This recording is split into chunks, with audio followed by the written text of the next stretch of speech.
Hello દોસ્તો, આપ સર્વેનું સ્વાગત છે આપણી ચેનલ હેલ્પ ઇન ગુજરાતીમાં। આજના વિડીયોમાં માહિતી મેળવશું કે પાક ધિરાણ એટલે શું અને પાક ધિરાણ મેળવવા માટે શું કરવું જોઈએ અને કયા કયા ડોક્યુમેન્ટ જોઈએ, તો સંપૂર્ણ માહિતી આ વિડીયોમાં જોઈએ। આ વિડીયોમાં વિસ્તારથી વાત કરીએ તો પાક ધિરાણ એટલે શું, પાક ધિરાણને કોણ પાત્ર છે એટલે કોને પાક ધિરાણ મળી શકે છે, પાક ધિરાણના ફાયદા કયા છે, પાક ધિરાણ ક્યાંથી મળે છે, પાક ધિરાણ કેવી રીતે મેળવવું અને પાક ધિરાણની જે યોજનાઓ છે એ સંપૂર્ણ માહિતી મેળવશું। હવે જોઈએ કે પાક ધિરાણ એટલે શું।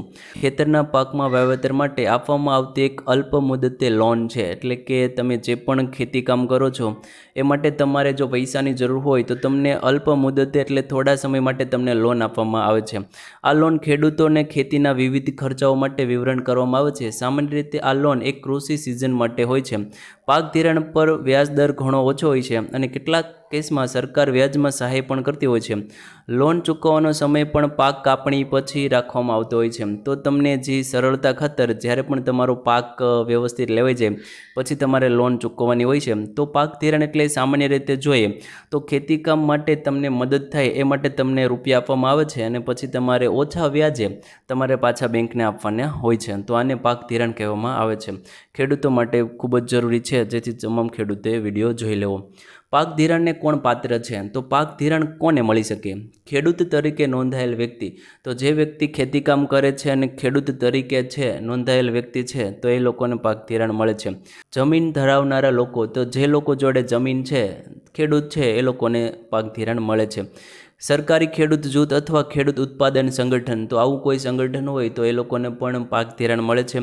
ખેડૂત પાસે ખેતી માટે જમીન હોવી જરૂરી છે, તો પાક ધિરાણ એ લોકો જ લઈ શકે છે જેમની જોડે જમીન હોય। પાક ધિરાણ નામમાં જ પાક લખેલું છે, તો પાક જમીનમાંથી થાય છે, તો જે લોકો જોડે જમીન હોય તો એ લોકો જ પાક ધિરાણનો ફાયદો લઈ શકે છે। હવે જોઈએ પાક ધિરાણના ફાયદા કયા છે, તો પહેલું છે નીચો વ્યાજ દર। તો તેમાં તમને સામાન્ય જે લોન હોય છે, પર્સનલ લોન હોય છે, એ કરતાં તમને ઓછું વ્યાજ હોય છે, એમાં તમારે વધારે વ્યાજ હોતું નથી। રિઝર્વ બેંક અને અન્ય સરકાર દ્વારા મળતી સહાયથી વ્યાજ દર ઘટાડી શકાય છે, એટલે એમાં તમને ઓછા વ્યાજે તમને લોન મળે છે। સરળ પ્રક્રિયા, ખાસ કરીને ગ્રામીણ બેન્કો અને સરકારી બેન્કોમાં છે, એટલે પ્રક્રિયા સરળ થાય એટલા માટે ગ્રામીણ બેન્કો અને સરકારી બેન્કોમાં તમે આ લોન લઈ શકો છો। પાક વીમા સાથે જોડાયેલો હોય તો તે કેટલીક યોજના હેઠળ લોન લેતા પાક વીમાની કવરેજ પણ મળે છે, એટલે તમને પાક ઉપર વીમો પણ મળે છે। જો તમારો પાક નિષ્ફળ જાય કોઈ કુદરતી આપદાથી તો તમને વીમો પણ મળવા પાત્ર છે, જો તમે ધિરાણ લીધેલું હોય તો। ત્યારબાદ છે ઓછા સમય માટે લોન મળે છે, 6 થી 12 મહિનાની લોન જે સરળતાથી ચૂકવી શકાય છે, તો તમને ઓછા સમય સુધી લોન મળે છે। 6 થી 12 મહિનામાં તમારે પૂરી પાડવી જરૂરી છે અથવા તો નવી જૂની કરવી જરૂરી છે। ત્યારબાદ છે સમયસર લોન ચૂકવવાથી ફરીથી લોન મળે છે। જો તમે સમયસર લોન ચૂકવી દો તો તમને ફરીવાર પણ લોન મળવા પાત્ર છે।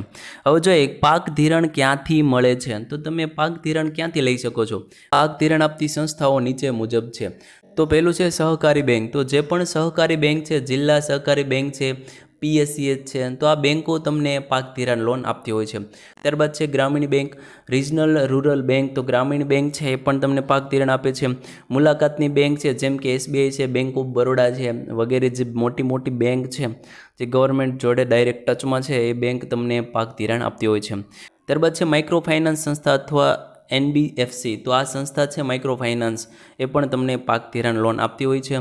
જે પણ બેંકો અને સહકારી જે મંડળીઓ છે એ તમને જે પાક ધિરાણ આપે છે એમાં જે વ્યાજ છે એ અલગ અલગ હોય છે, તો જેમાં ઓછું વ્યાજ તમારે હોય એમાં તમારે પાક ધિરાણ લેવું જોઈએ। પાક ધિરાણ કેવી રીતે મેળવવું, તો પાક ધિરાણ માટે તમારે કેવી રીતે મેળવવું અને કયા ડોક્યુમેન્ટની જરૂરિયાત રહેશે એની માહિતી મેળવીએ। અરજી ફોર્મ ભરો, તો પાક ધિરાણ માટેનું જે પણ અરજી ફોર્મ આવે છે એ તમારે વ્યવસ્થિત ભરવાનું રહેશે।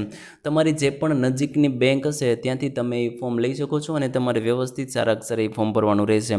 જરૂરી ડોક્યુમેન્ટ જોડો, તો તેની સાથે તમારે જે પણ ડોક્યુમેન્ટની જરૂરિયાત છે એ ડોક્યુમેન્ટ તમારે જોડવાની રહેશે।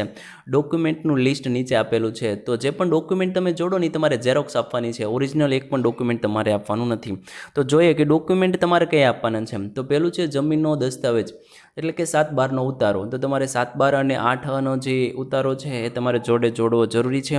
આધાર કાર્ડ જોડવાનું છે, રેશન કાર્ડ જોડવાનું છે, પાસપોર્ટ સાઇઝના ફોટા જે પણ જરૂરિયાત હોય એ પ્રમાણે તમારે ચોંટાડવાના રહેશે। ખેડૂતનું પાન કાર્ડ જો હોય તો, જો તમારી જોડે જે પણ પાક ધિરાણ લે છે ખેડૂત, એમની જોડે પાન કાર્ડ હોય તો એ પાન કાર્ડ પણ તમારે જોડવું જરૂરી છે. ત્યારબાદ છે બેંકની પાસબુક. તો જે બેંકમાં તમે પાક ધિરાણ લેવા માંગો છો તો એ પાસબુક તમારી જોડે હોવી જરૂરી છે, જેથી તમારા એકાઉન્ટમાં પૈસા ડાયરેક્ટ ટ્રાન્સફર થઈ જાય. બેંક દ્વારા તપાસ થશે. આ ડોક્યુમેન્ટ અને તમે જે પણ અરજી ફોર્મ ભર્યું છે ભરીને આપી દેશો. ત્યારબાદ બેંક દ્વારા તપાસ થશે. બેંકનો અધિકારી જમીન અને પાક નિરીક્ષણ કરે છે, તો રૂબરૂ તમારી જે જમીન છે ત્યાં આવશે. તમારી જમીન અને તમે જે પાક વાવો છો એનું સંપૂર્ણ નિરીક્ષણ કરશે. લોનની મંજૂરી. અધિકારી દ્વારા તપાસ થયા પછી લોન મંજૂર થાય છે અને રકમ તમારા ખાતામાં જમા થાય છે. જો તમારી બધું વ્યવસ્થિત હશે, ડોક્યુમેન્ટ ને બધું, તમારી જમીનને બધું તપાસી જશે, બધું ક્લિયર હશે, ઓકે હશે, તો તમને લોન મળી જશે અને તમારું જે પણ એકાઉન્ટ તમે આપ્યું છે, બેંક પાસબુક આપી છે, એમાં તમને લોનના પૈસા મળી જશે. લોન વાપરવી. માત્ર ખેતી સંબંધિત કામ માટે જ આ લોનનો ઉપયોગ કરવો જરૂરી છે. તો જે પણ તમને રૂપિયા મળેલા છે એ તમારે ખેતી સંબંધિત જે પણ કામકાજ છે એમાં જ તમારે રૂપિયા વાપરવા જરૂરી છે. ત્યારબાદ છે પાક ધિરાણની યોજનાઓ. તો હવે જોઈએ કે પાક ધિરાણની અલગ અલગ યોજનાઓ છે જેમાંથી તમે સહેલાઈથી પાક ધિરાણ લઈ શકો છો.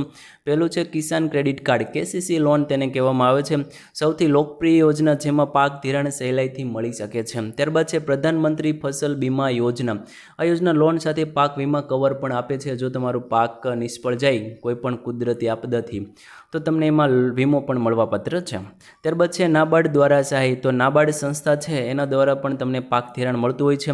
સહકારી સંસ્થાઓ અને બેંક સબસિડી પૂરી પાડે છે. તો જે પણ સહકારી સંસ્થાઓ છે એ અને બેંક તમને સબસિડી પણ પૂરી પાડે છે. તો જે પણ અહીંયા પાક ધિરાણની યોજનાઓ છે આની અંડર તમે તમારું જે ધિરાણ છે તમે લઈ શકો છો.